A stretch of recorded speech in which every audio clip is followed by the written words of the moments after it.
नन्हे बच्चों के पीछे की तरफ वाली सीट को किस तरह नस्ब करें। इस सिलसिलावार हिस्से में नन्हे बच्चों के लिए पीछे की तरफ रुख करने वाली सीट को कैसे नस्ब करें। ये आम तौर पर 9 किलोग्राम या 20 पाउंड तक के शीरख्वार बच्चों के लिए है। कुछ सीटें ज्यादा वजन वाले बच्चे को सहार सकती हैं, लेकिन इत्मीनान की खातिर नशिस्त की बुकलेट का जायजा लें और इस सिलसिलेवार हिस्से की दूसरी वीडियोस को देखें।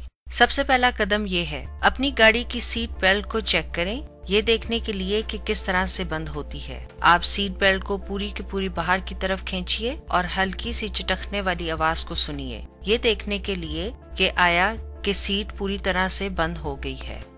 अगर ये यहाँ सुकड़कर पीछे की तरफ सिमटने वाली पट्टी में बंद नहीं होती है तो ये चेक करें कि आया ये एक मजबूती से कसने वाले निजाम या एक खटकने वाले स्विच के जरिए यहाँ ताले वाली तख्ती पर बंद हुई है।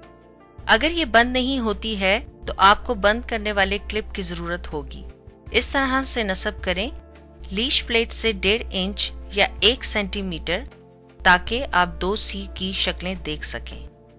2002 के बाद बनी हुई गाड़ियों में मौजूद यूनिवर्सल एंकरेज सिस्टम या UAS के निशानात गाड़ियों की सीट की पुश्त और सीट की निचली गद्दी के दरमियान होंगे। इस तरह अपनी गाड़ी की बुकलेट को देखने के लिए जरूर चेक करें कि आपके पास ये खुसूसियत मौजूद है या नहीं। बच्चे की गाड़ी की सीटें UAS बेल्ट के साथ आती हैं। आसानी से बेल्ट को सही रास्ते के जरिए गुजारिए। पीछे की तरफ वाली सीटों के लिए अमूमन उस तरफ से गुजरती हैं जहाँ नन्हा बच्चा बैठा हुआ होता है और आपकी गाड़ी में UAS एंकरेज के पॉइंट से मुंसलिक हो जाती हैं। हमेशा अपनी गाड़ी की बुकलेट और गाड़ी की सीट की दी हुई हदायत को हमेशा चेक करें। सीट बेल्ट का इस्तेमाल करें या फिर US सिस्टम का, दोनों का नहीं। अपनी सीट बेल्ट को सही तरीके से लगाने की जानकारी के सिलसिले में हम आगे बढ़ते हैं। पेंदे को 45 डिग्री के जाविये से नस्ब करें। इस जाविये को हासिल करने के लिए ज्यादा पीछे की तरफ वाली सीटों का निचला हिस्सा अपनी मर्जी के मुताबिक तरतीब देने वाला होता है। आपकी मदद के लिए कुछ सीटों में इशारा मौजूद होता है।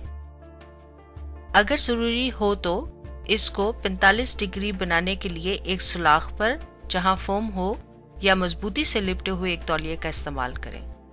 सीट बेल्ट को बेल्ट के रास्ते के जरिए से गुजारें और हिफाजती पट्टी बांधें। अब आपको एक दोस्त की जरूरत है जो बच्चे की कार सीट पर वजन डाले ताकि आप सीट बेल्ट को कसकर बांध सकें। जिस जगह से सीट बेल्ट या UAS बेल्ट के रास्ते के जरिए गुजरती है, इस बात को यकीनी बनाएं कि वहां सीट 2.5 सेंटीमीटर या 1 इंच से ज्यादा खिसक नहीं सके। अब वक्त आ गया है कि आप अपने बच्चे को महफूज करें। जब आप बकल्स को यहाँ और यहाँ कस कर बांधते हैं तो जरूरत से ज्यादा मोटे कपड़ों का इस्तेमाल ना करें। सीने वाला क्लिप बगल की तरफ से गुजारना चाहिए।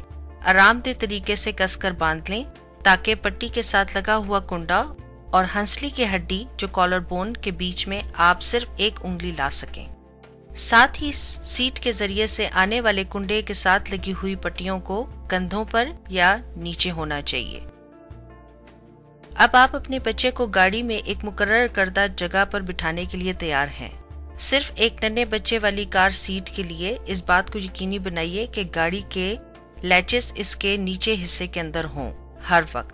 अगर आपके नन्हे बच्चे का सर आगे की जानिब ढलक रहा है या आपका नन्हा बच्चा बहुत ज्यादा नीचे की तरफ झुक रहा है तो आपको जाविये ऊपर नीचे करने की जरूरत पड़ सकती है। इस बात को यकीनी बनाइए कि दर्जा हमेशा 45 डिग्री पर है। हैंडल को सही जगह पर रखने के लिए अपनी कार सीट की बुकलेट को हमेशा चेक करें। इससे पहले कि आप गाड़ी चलाकर बाहर चले जाएं, यहाँ कुछ आम तजावीज हैं। इस बात को यकीनी बनाएं कि तमाम पेटियां सीधी बगैर बल के हों। कनाडा में फरोख्त के लिए बनी हुई सीटों में Canadian motor vehicle safety standard label या खुद सीट पर बयान तामील आवेजा होता है, जो एक गोल स्टिकर को देखिए जिस पर मेपल लीफ बना हो। इस्तेमाल के लिए आखिरी तारीख को चेक करना जरूरी है और एक ऐसी सीट का इस्तेमाल ना करें जो 10 साल से ज्यादा पुरानी हो गई हो। जब पहले से किसी शख्स के इस्तेमाल में रहने वाली सीट खरीद रहे हों तो इजाफी एहतियात से काम करें। गाड़ी की सीट को तब्दील करें अगर तसादम में मुलव्वस रही हो। सबसे अहम बात यह है कि यह दिखाया जाने वाला ये सिलसिला एक रहनुमाई है, लेकिन याद रहे कि हर गाड़ी और हर सीट मुख्तलिफ है, हदायती दस्ती किताबचों पर ध्यान से अमल करें। देखने के लिए शुक्रिया।